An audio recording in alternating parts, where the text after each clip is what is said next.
अरे ओ, दो कौड़ी के मजदूर, मुझे तेरे बगीचे के लगे फल बहुत पसंद आए हैं। मुझे वो खाने को दे दे, वरना यहीं पर तेरी हड्डी पसली एक कर दूंगा। लेकिन राजकुमार साहब, आपने अभी अभी तो ढेर सारे फल खा लिए हैं। अब अगर मैंने आपको सारे फल दे दिए तो मैं बाजार में क्या बेचूंगा? मैं एक गरीब मजदूर हूँ और मैं बाजार में जाकर इसी पेड़ पर लगे हुए फल बेचता हूँ। राजकुमार, मेरा बस यही एक कमाई का जरिया है। कृपया आप मुझे माफ कर दीजिए।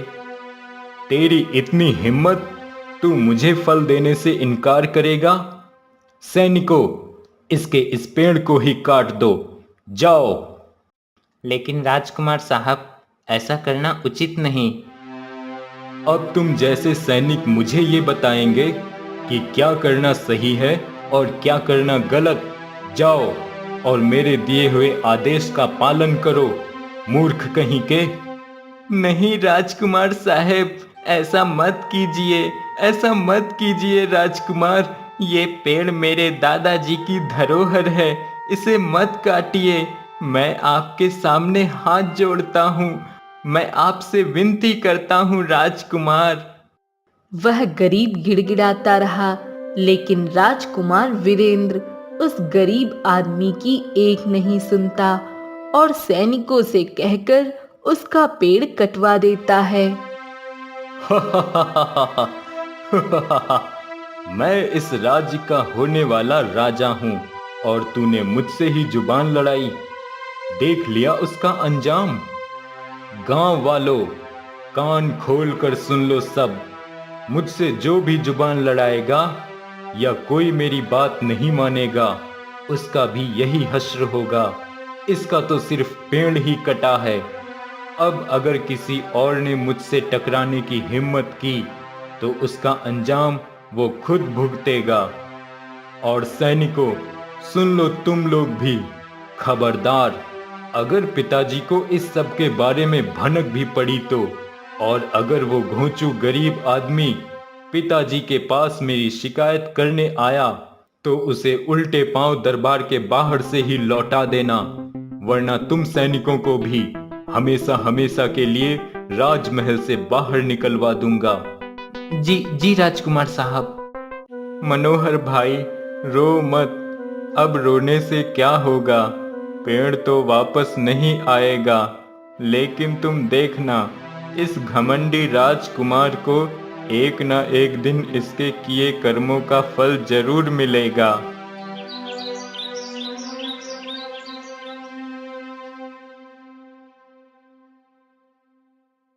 कैसे हो मेरे राजकुमार?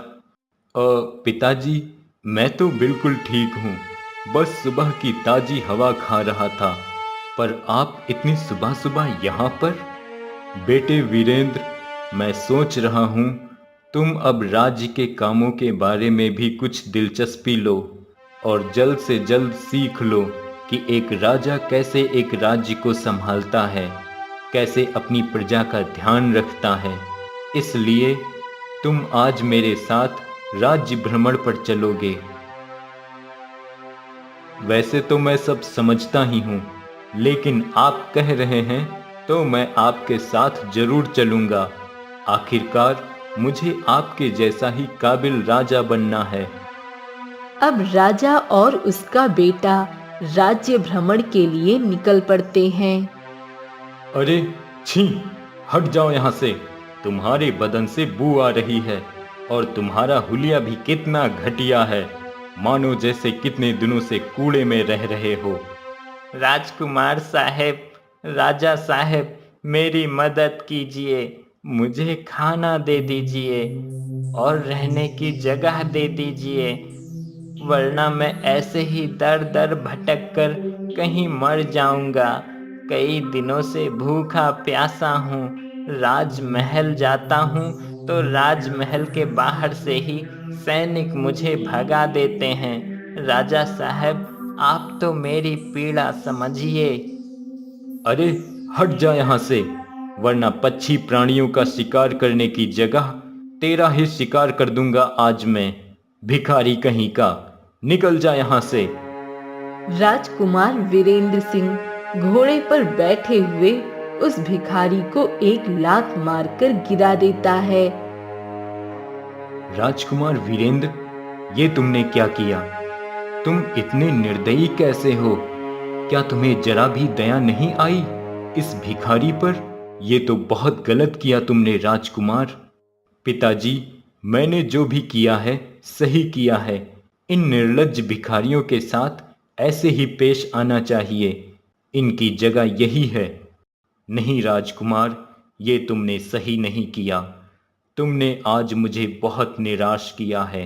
मैंने सोचा था तुम्हें राजपाट सौंपूंगा, लेकिन तुम्हें तो अभी बहुत कुछ सीखना बाकी है। खैर, अब हमें राजमहल वापस चलना चाहिए। राजा अब राजकुमार के बारे में सोच सोचकर बहुत उदास रहता और खोया खोया सा रहता। महाराज, कई दिनों से देख रहा हूँ आप कुछ खोए खोए से रहते हैं, कुछ उदास मालूम होते हैं।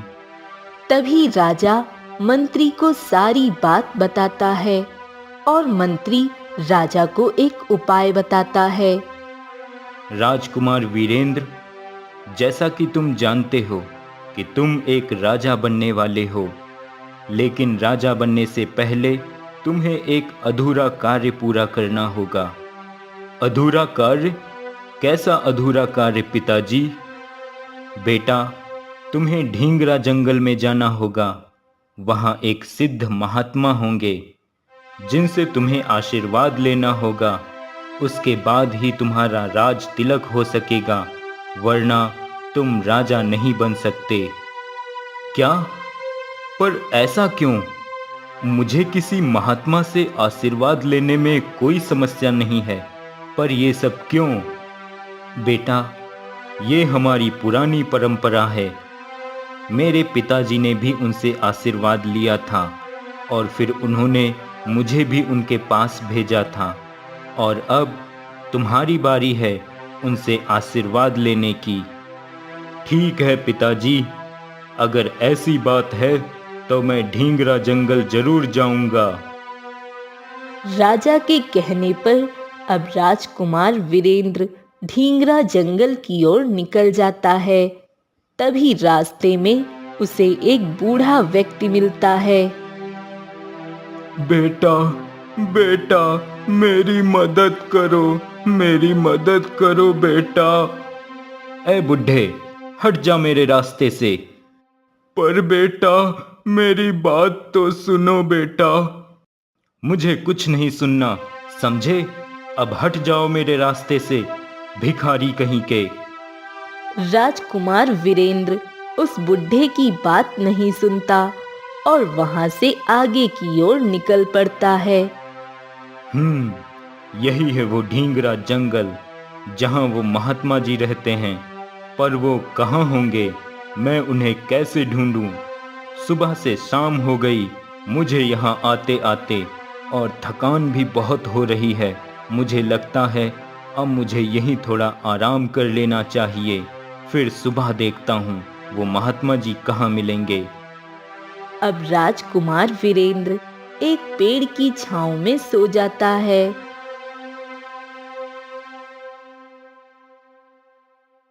अरे ये क्या? ये मेरे कपड़े कैसे हो गए? और ये तो सब बदला बदला सा लगता है। ये मेरे कपड़े तो नहीं, ये तो कोई भिखारी के जैसे कपड़े हैं। मेरे शरीर पे ऐसा कैसे हो सकता है? मैं एक भिखारी? नहीं नहीं, मैं तो एक राजकुमार हूँ और होने वाला राजा। मैं भिखारी नहीं हो सकता। पर ये कैसे? मैं तो रात में सोया था, तब तो मेरे कपड़े और मैं बिल्कुल ठीक था, लेकिन सुबह उठते ही ये कैसा रूप हो गया है मेरा। और मेरा घोड़ा कहाँ चला गया?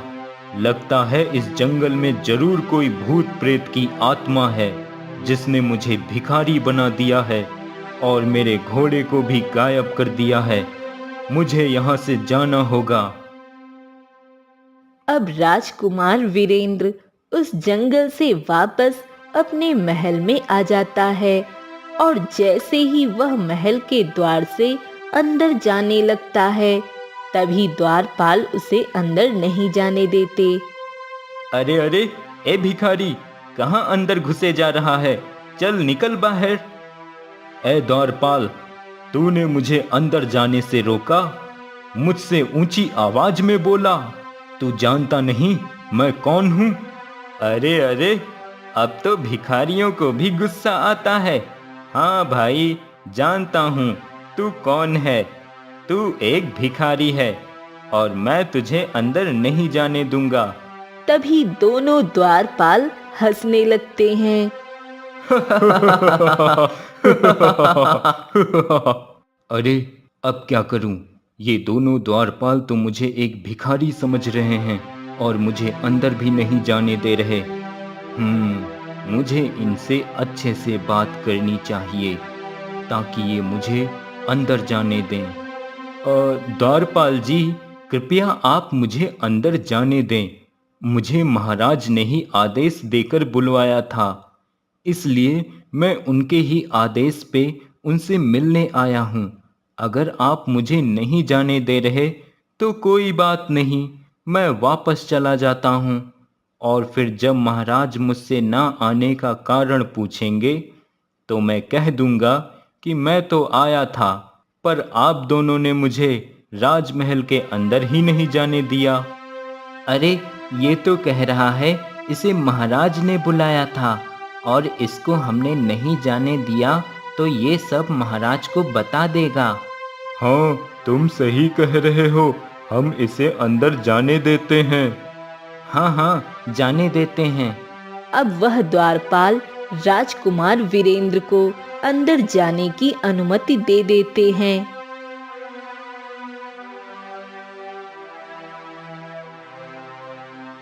पिताजी, देखिए मेरे साथ क्या हो रहा है। ना जाने कैसे मैं एक भिखारी बन गया हूँ। और वो द्वारपाल जो कल तक मेरे सामने सर नहीं उठाते थे, आज वो मुझसे ऊंची आवाज में बोल रहे हैं और मुझे मेरे ही महल में घुसने से मना कर रहे हैं। पर तुम कौन हो? मैंने तुम्हें नहीं पहचाना। पिताजी, मैं आपका पुत्र वीरेंद्र सिंह, इस राज्य का होने वाला अगला राजा जो आप मुझे बनाएंगे। मंत्री जी, ये कौन बहरूपिया है जो मेरे पुत्र के बारे में इतना कुछ जानता है, और इसे तो मैंने इस राज्य में पहले कभी नहीं देखा। महाराज, लगता है इस भिखारी को हमारे राजकुमार मिले होंगे और उन्होंने इसको अपने बारे में कुछ बता दिया होगा, जिसकी वजह से ही यह भिखारी हमारे राजकुमार के बारे में इतना कुछ जान गया है। ए बहरूपिये, चुपचाप यहाँ से निकल जा, नहीं तो तुझे कारागार में डलवा दूंगा। तू एक भिखारी है, बस इसीलिए मैं तुझ पे रहम कर रहा हूँ, वरना मेरे एक इशारे पर मेरे सैनिक तुझे कारागार में डाल देंगे। राजा के इतना कहते ही वीरेंद्र बहुत उदास हो जाता है और बिना कुछ कहे ही वहां से वापस चला जाता है। ये क्या हो गया मेरे साथ? मैं भिखारी कैसे बन गया? और मेरे पिताजी ही मुझे नहीं पहचान रहे, तो अब किससे उम्मीद रखूं? अब और कौन होगा जो मुझे पहचान सकेगा? वीरेंद्र खुद से ही बातें करता हुआ इधर उधर भटक रहा होता है। बहुत भूख लगी है और थकान भी हो रही है, कहीं बैठकर थोड़ा आराम कर लेता हूँ।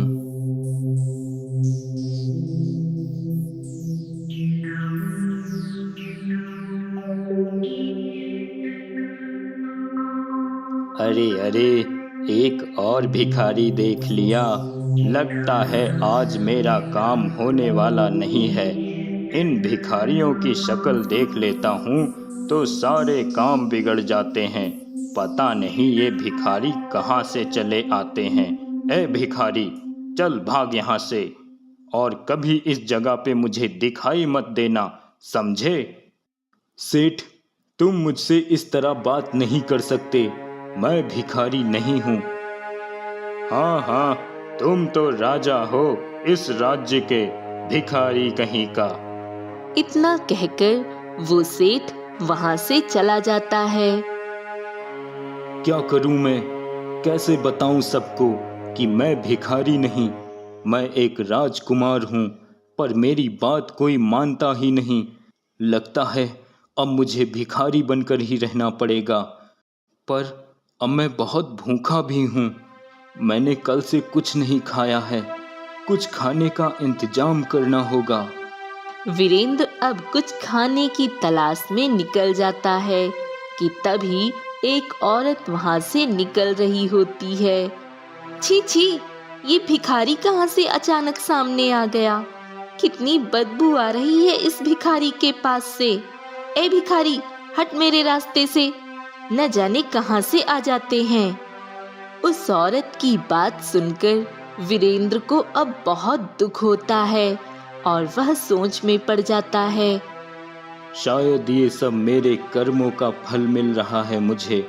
मैंने भी उस शख्स का बहुत निरादर किया था, तब मुझे पता नहीं था कि हर इंसान की इज्जत होती है और किसी को धुतकारने का किसी को भी हक नहीं होता। तभी वहां उसे वही भिखारी आता हुआ दिखाई देता है। अरे तुम कौन हो, और यहाँ इस राज्य में तुम्हें पहले कभी नहीं देखा? हाँ, मैं इस राज्य में अभी कुछ दिन पहले ही आया हूँ। तो तुम कहाँ रहते हो? तुम्हारा घर कहाँ है? मेरा घर कहीं नहीं है, और जहाँ मेरा घर है भी वहाँ मुझे कोई पहचानता ही नहीं, बस इधर उधर भटक रहा हूँ। अरे तो तुम मेरे साथ चलो, मेरा अपना घर है। हाँ, बस वो छोटा सा ही है। तभी वह भिखारी वीरेंद्र को अपने साथ ले जाता है और उसको कुछ खाने को भी देता है, जिसे वीरेंद्र तुरंत खा लेता है और वीरेंद्र सोच में डूब जाता है। क्या हुआ भाई, तुम कहाँ खो गए? कुछ नहीं, बस ऐसे ही। मैं तुमसे एक बात कहूँ? हाँ हाँ, कहो। मैंने तुम्हें बहुत कष्ट दिए हैं, तुम्हें परेशान किया है, मुझे माफ़ करना। नहीं नहीं, तुमने मुझे कोई कष्ट नहीं दिया है, और मैंने तो तुम्हारी मदद इसलिए की है कि तुम्हारा कोई और सहारा नहीं है, और अगर मैं भी तुम्हें दूसरों की तरह धुतकार देता तो तुम टूट जाते, क्योंकि मेरे साथ भी ऐसे ही अक्सर कभी कभी होता है। कोई साहब मुझे गालियां देकर चले जाते हैं, तो कभी कोई राजकुमार मुझे मारकर धुतकार कर चले जाते हैं। किसी को मुझसे बदबू आती है तो कोई मुझे देखना नहीं चाहता, क्योंकि कई बार कुछ लोग अक्सर हमें मनहूस समझते हैं। लेकिन मैं क्या कर सकता हूँ, मैं एक भिखारी हूँ, इसलिए मैं कुछ नहीं कर सकता हूँ। भिखारी की बातें सुनकर वीरेंद्र की आंखों में आंसू आ जाते हैं और वह कहता है, मैं जानता हूँ तुम्हें बहुत लोग धुतकारते हैं और भला बुरा भी कहते हैं, लेकिन तुम याद रखना, जिस राजकुमार ने तुम्हें धुतकारा है और कष्ट दिए हैं, वह राजकुमार एक दिन तुमसे माफ़ी जरूर मांगेगा। अच्छा मेरे दोस्त, अब मुझे जाना होगा, मुझे बहुत ज़रूरी काम पूरा करना है। वीरेंद्र अब फिर से उसी जंगल की ओर निकल जाता है जहां उसको उसके पिता ने भेजा था। अरे ये कौन है? लगता है ये तो बेहोश हो गया है, मुझे जल्दी ही कुछ करना होगा। सुनिए, कौन है आप और आपको क्या हुआ है? मुझे बहुत प्यास लगी है, मुझे पानी दो। हाँ हाँ, मैं अभी पानी लाता हूँ। तभी वीरेंद्र जल्दी से एक नदी से जाकर थोड़ा पानी लेकर आता है और उस लकड़हारे को पिला देता है, जिससे वो उठकर खड़ा हो जाता है। तुम्हारा बहुत बहुत धन्यवाद, तुमने मुझे पानी पिलाया, वरना आज पता नहीं क्या होता। अब वीरेंद्र वहां से आगे की ओर निकल पड़ता है और खुद से कहते हुए चलता है। इतने दिनों से मैं अहंकार में जी रहा था और कभी किसी की मदद नहीं की मैंने, पर आज उस लकड़हारे की मदद कर उसे पानी पिलाया, तब आज मुझे एहसास हुआ है कि जीवन के असल मायने क्या हैं, और आज किसी की मदद करके मुझे कितना सुकून मिल रहा है। ऐसा सुकून मैंने कभी महसूस नहीं किया था। अब चाहे कुछ भी हो, चाहे मुझे पूरा जीवन भिखारी बनकर ही क्यों ना गुजारना पड़े, पर अब मुझे कोई फर्क नहीं पड़ता। अब मैं खुद को बदलकर एक अच्छा इंसान बनकर जीवन जीऊंगा। तभी वह और आगे जाता है और उसे जंगल में एक आश्रम दिखाई देता है। क्या ये वही महात्मा का आश्रम तो नहीं जहां मुझे मेरे पिताजी ने भेजा है? तभी वीरेंद्र जाकर साधु महात्मा को शीश झुकाकर नमन करता है। कौन हो तुम और यहाँ इस घने जंगल में क्यों आए हो? महात्मा जी, मैं क्या बताऊं कि मैं कौन हूँ। बस मैं तो एक मामूली सा भिखारी हूँ और इधर से गुजर रहा था तो आपके आश्रम पर नजर पड़ी, तो आपसे आशीर्वाद लेने चला आया। ठीक है, तुम आज रात यहीं आश्रम में ही ठहर जाओ और सुबह मैं तुम्हें जरूर आशीर्वाद दूंगा। अब वीरेंद्र उसी आश्रम में रात को ठहर जाता है और रात होते ही गहरी नींद में सो जाता है। जैसे ही सुबह उसकी आंख खुलती है तो वह चौंक जाता है। अरे ये क्या, मैं फिर से अपने असली रूप में वापस आ गया। ये सब क्या हो रहा है और ये सब कौन कर रहा है? ऐसा कैसे हो सकता है? तभी वीरेंद्र महात्मा जी के पास आता है। महात्मा जी, ये कैसी माया है जो मेरी समझ में नहीं आ रही है। पहले मैं राजकुमार से एक भिखारी बन गया और आज फिर मैं अपने असली रूप में वापस आ गया हूँ, पर अब मेरे मन में कोई खुशी नहीं है कि मैं फिर से एक राजकुमार बन गया, क्योंकि अब मुझे कोई फर्क नहीं पड़ता कि मैं अमीर हूँ या गरीब। मुझे अब जीवन का सबक मिल चुका है और अब मेरे मन में लालच, क्रोध और अहंकार नहीं। अब तो बस एक शालीनता है मुझ में। आखिरकार तुमने जीवन का सबक ले ही लिया। तभी महात्मा जी राजकुमार वीरेंद्र को आशीर्वाद देते हैं और वह वीरेंद्र के हृदय परिवर्तन से भी प्रसन्न हो जाते हैं। उसके बाद राजकुमार अपने महल में वापस आ जाता है। आओ मेरे राजकुमार, कैसा रहा सफर और महात्मा जी से भेंट कैसी रही? पिताजी, आप बहुत महान हैं। मुझे आपने उन महान साधु महात्मा जी के पास भेजने का निर्णय लिया और मुझे वहां जाने के लिए भेजा। ये मेरे लिए जीवन का सबसे अनमोल समय था, जिसमें मैंने खुद को जाना और दूसरों को भी जाना, और असल जीवन के मायने क्या हैं वो भी सीखा। अब राजा अपने बेटे के हृदय परिवर्तन से बहुत खुश हो जाता है। मैं तुम्हारे हृदय परिवर्तन से बहुत खुश हूँ बेटे, और मैं जल्द ही तुम्हें इस राज्य का अगला राजा घोषित करूँगा। राजकुमार, आप यहाँ? अब मैंने क्या किया? मुझसे कोई गलती हो गई है क्या? नहीं मित्र, तुमसे कोई गलती नहीं हुई है। गलती तो मुझसे हुई है, जो मैंने तुम्हें इतना दुख दिया और तुम्हारा अपमान किया, तुम्हें एक कीड़े मकोड़े के समान समझा, जबकि तुम भी सभी की तरह एक इंसान ही हो। बल्कि तुम तो एक नेक दिल इंसान हो। किसी को भी तुम्हारा अपमान करने का कोई अधिकार नहीं है, चाहे वो मैं ही क्यों ना हूँ। क्या तुम मेरी की हुई गलतियों को भुलाकर मुझे माफ करोगे? भिखारी राजकुमार की बातें सुनकर बहुत खुश हो जाता है और वह राजकुमार को माफ कर देता है और राजकुमार अब वापस राजमहल लौट जाता है।